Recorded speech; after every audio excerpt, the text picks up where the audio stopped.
Come with me while I make a whipped body melt, a light, fluffy, oil-based combination that stores like cake icing and it also lasts forever. This is a remake of the rose quartz whipped body melt, and you can make this recipe at home with all natural ingredients without the help of any cosmetic chemicals. The detailed recipe is in the recipe directory for members at the Cottage DIY members dashboard, and it can be found under lotions and butters and listed under the rose quartz whipped body melt. Now let's talk about what goes into this. This recipe contains no water, and that means that this is really condensed compared to other body butters that you may be used to.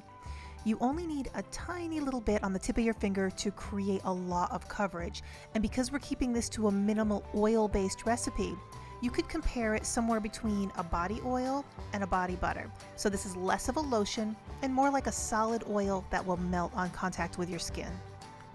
I'm using a combination of 80% hard oils to 20% soft oils, with my primary oils being shea and cocoa butter.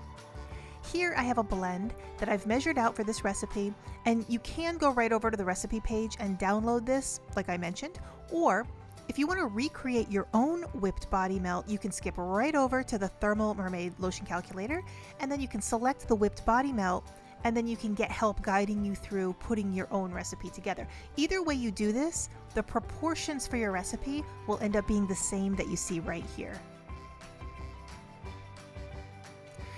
This is just as easy as putting all the oils into my stand mixer, and the only oil that I'm going to melt down is the cocoa butter, because if we don't melt that, then it'll never blend, so that does need to be turned into a liquid first. I'm going to start off by setting the stand mixer on low, and then once the combination starts to look stable and it's mixed well, we'll turn it up just a little bit to start getting some air whipped into the product.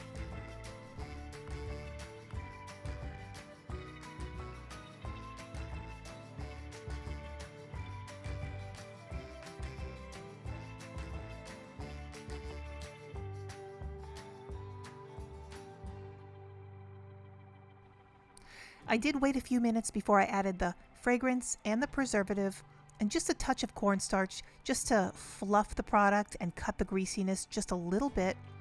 And you'll never use the cornstarch in this recipe to cut the greasiness entirely because the formula is entirely oils. So just keep that in mind.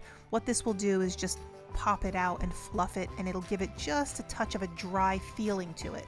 But you're literally putting oil onto your skin that's melting onto your skin when it comes in contact with the heat. I'm going to let this whip for about 10 minutes, and as it's doing this, it'll expand a lot in the bowl, so make sure to keep an eye on it. And the final product is a nice, lightweight, fluffy cream that can be easily piped into any wide mouth jar. Now, this will stay this texture, it will not deflate, it will not melt, it will last the summer moderately. I'll let this whip for about 10 minutes, and as it's doing this, it will expand a lot in the bowl, so make sure to keep an eye on it. And the final product is a nice, lightweight, fluffy cream that can be easily piped into any wide mouth jar.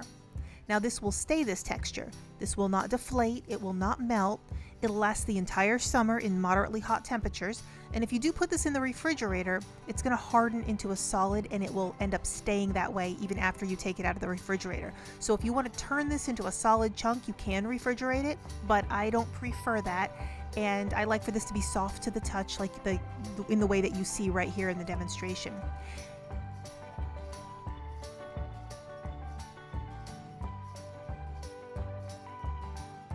And if you end up storing this under reasonable conditions in your packaging, this particular product will last even into several years.